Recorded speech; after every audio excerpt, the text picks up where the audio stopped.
هذا الوطن، فداء إلى هذا المليك، فداء إلى هذه الأمة. نعم نعم. فأطلب عربة وسلاح في داخل هالعربة، والله لهم من عندي 1000 حوت، والله ثم الله والذي نفسي بيده إنه 1000 حوت، وأنا فداء لمليكي ووطني. إلى متى ونحن نصبر على هؤلاء الشرذمة؟ إلى متى؟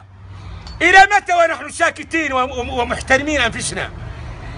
ما عاد فيها أي صبر، ما عاد فيها أي صبر نهائيا.